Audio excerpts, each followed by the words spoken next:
Vamos começar, Augusto, diretamente hoje, sem editorial, porque acabou de chegar essa notícia quente, fantástica, que os nossos ouvintes, eu acho que pelo menos a maioria deles, vai gostar muito. A Procuradora-Geral da República, Raquel Dodge, pediu a condenação da senadora petista Gleisi Hoffmann no âmbito da Lava Jato. Para a PGR, Gleisi cometeu crimes de corrupção passiva e lavagem de dinheiro.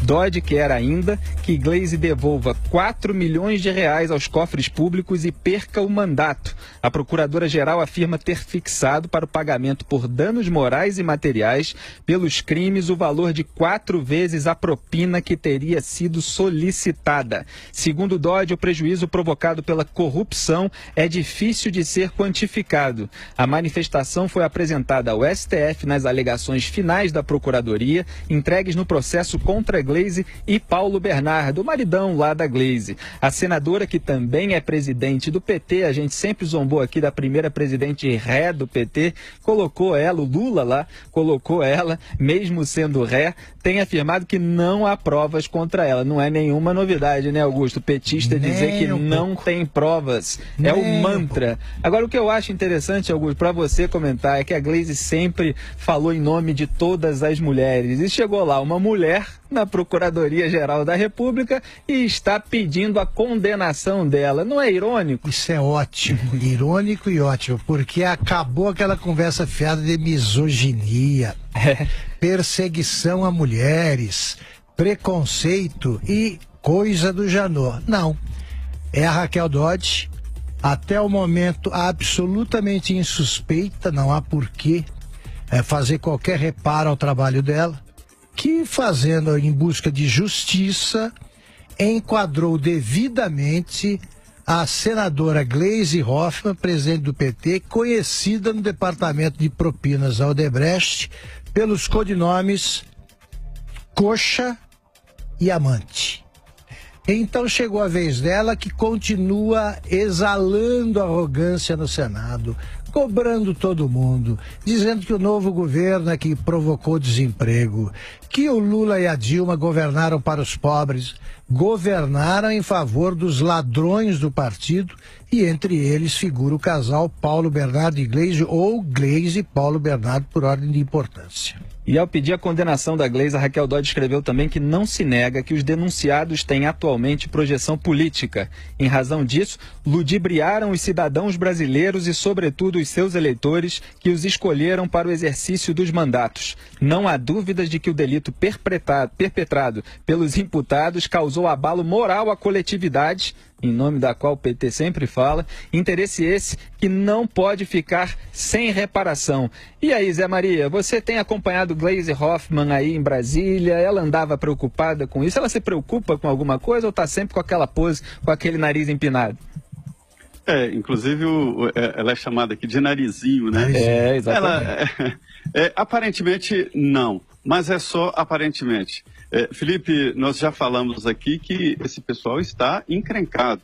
Aí coisa de mais 5, 6 anos, vai demorar um pouco, mas não é o único inquérito e o único processo contra a Gleisi Hoffmann e o marido dela, o ex-ministro Paulo Bernardo. Essa já entrou no Partido dos Trabalhadores já com problemas. Ela não se deslumbrou e foi corrompida na presidência do PT, não. Ela já entrou na presidência do PT corrompida e denunciada, né? E a situação é a seguinte: não adianta, todos esses inquéritos terão um fim, serão políticos aí condenados a mais de 100 anos de prisão. Eu conversava com pessoas ligadas aqui ao julgamento do senador Renan Calheiros sobre exatamente essa situação.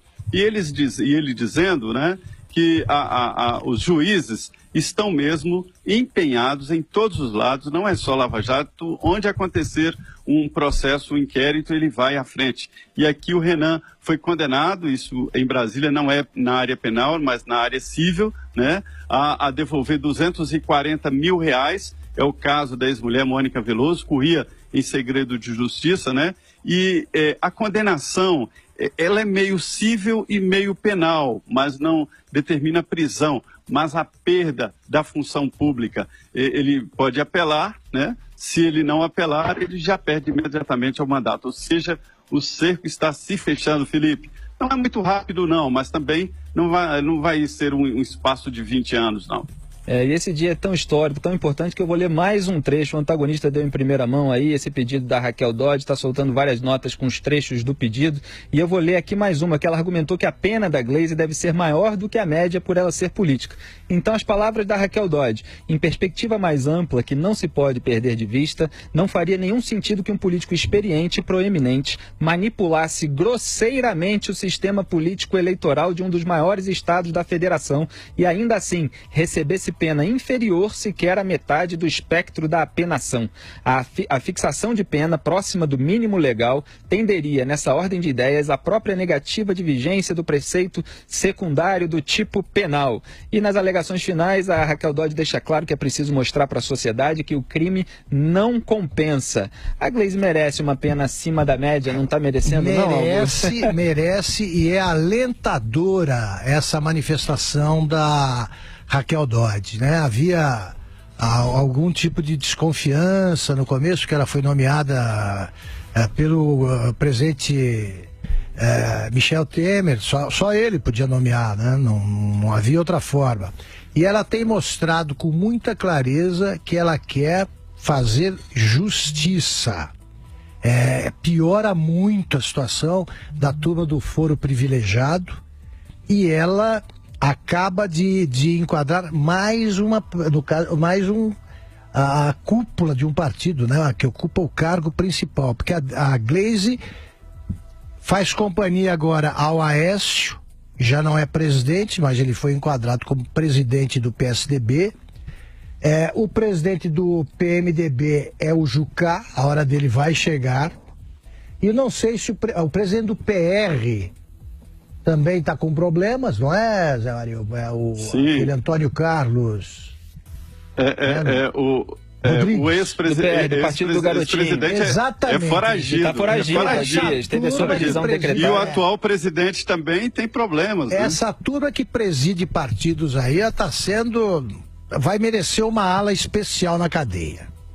Lembrando que o presidente do PR está foragido, ele foi acusado em delação pelo Ricardo Saldi de ter negociado a compra de apoios que a JBS pagava para os partidos apoiarem a candidatura de Dilma Rousseff. Perfeito. Para vocês verem, e a Dilma está lá torrando o nosso dinheiro numa viagem à Europa e acusando o golpe, quando o PT estava envolvido aí em compra de apoio com dinheiro da JBS, que em boa parte era obtido por benefícios irregulares do BNDES no próprio governo petista. Viu? É brincadeira. A gente está no ponto aqui com um vídeo que é bom lembrar, Zé Maria, da Gleisi Hoffmann bancando aquela mulher cheia de moral no processo de impeachment contra os senadores. Solta aí. Um processo que nós questionamos desde o início, e nós temos o direito de se manifestar e defender a presidente da República. Talvez tenha uma coisa que eu concorde com o senador Magno Malta, é que aqui não tem ninguém com condições de acusar ninguém e nem de julgar. Então por isso que a gente diz que é uma farsa. Qual é a moral desse Senado para julgar a presidente da República? Qual é a moral que tem os senadores aqui para dizer que ela é culpada, para caçar? Quero saber qual é a moral que vocês têm. Gostaria de saber, porque a metade aqui não tem. Se tivesse moral, presidente. Silêncio, por favor, se tivesse moral, se tivessem e quisessem de fato. Se tivessem, senhor presidente. Eu peço que todos se contenham, por gentileza. Que é isso? E você é de trabalhador escravo. Está suspensa a sessão por 5 minutos. É isso aí, Gleisi Hoffmann falando em causa própria, né? Não tem moral. Eu acho que ela tem razão, viu? Tem razão. Eu acho que a Gleisi Hoffmann ela tem razão, está na comissão de frente, realmente não é confiável. Agora, ninguém aqui pode falar nada, ela está confessando, né? Exatamente, era uma confissão, né, Zé Maria? Confissão. Fala aí. Tem a história antiga de dois presos que chegam na frente do delegado, e um vira para o outro, esse aí é bandido, você é bandido, assaltante, e o outro, você é 171, é bandido também. Aí o delegado falou, pois bem, agora que vocês já se apresentaram, os dois vão para a cadeia. Então, é uma história mais ou menos assim, a Gleisi sabe do que está falando, né? Augusto, eu vi um comentário seu aqui no Pingos, que eu assim, adorei sobre aquela comparação do que é crime e o que não é crime, numa relação aos campos de concentração, que não havia nenhuma previsão legal, né? Exatamente. Sobre o crime de guerra. Então, assim, os políticos tinham que chegar a um momento e dizer, não, gente, espera aí, isso não é política. Isso é bandidagem. A gente falava do presidente do PP, é o Ciro Nogueira, o presidente atual do PP, o outro está foragido. Então, nenhum presidente de partido escapa, mas isso não é motivo para inocentá-los. Eles tinham que chegar a essa conclusão. Se você falou, gente, não tem como fazer política. Eles assim, criaram, né, Zé, uma situação nova. Então não havia, não haviam sido instituídos os crimes contra a humanidade. Não estavam prescritos, né? Agora, eles cometeram o que deve ser qualificado, os nazistas, de crimes contra a humanidade. Por esse motivo, foram devidamente punidos. É o caso desses políticos. Eles inovaram tanto que eles precisam de uma lei. Diga, Zé Maria. Augusto, eu tenho uma tese. Todo mundo sabe que há uma ausência, um vácuo de lideranças políticas, assim, uma ausência grave demais. E o que aconteceu, na minha opinião, foi o dinheiro. Acabou aquele líder político que conseguia reunir liderados e cresceu o líder com dinheiro. É o caso de Valdemar Costa Neto, é o caso de Aécio Neves e outros que só impunham a liderança diante de muito dinheiro. Ele arrecadava, fazia campanhas de aliados e assim que se formou a grande liderança nacional. Esse pessoal que está aí é falso, não é líder, tem dinheiro para financiar campanha e daqui para frente vai mudar. É isso aí, Zé. Esperamos que mude mesmo. E mais um trechinho do pedido da Raquel Dodge, que isso aqui tá bonito demais, Augusto. Tá bonito. No presente caso, Gleisi Hoffmann e seu marido, que é o Paulo Bernardo, se cuidam de políticos experientes. Ambos receberam valores em função de cargos que materializam em essência a outorga do povo do estado do Paraná. Portanto, atenção para esse trecho, hein? Mais do que a corrupção de um mero agente público, houve corrupções em séries por titulares de cargos dos mais relevantes da República, cuja responsabilidade faz agravar sua culpa na mesma proporção. Que coisa linda. Acho que eu vou pendurar na parede, né, Augusto? Eu acho que merece, porque tá aí, né? Uma substituta que supera amplamente em competência e objetividade o Rodrigo Janot. E em português. E é português corretíssimo. Um texto muito bom, muito bem feito.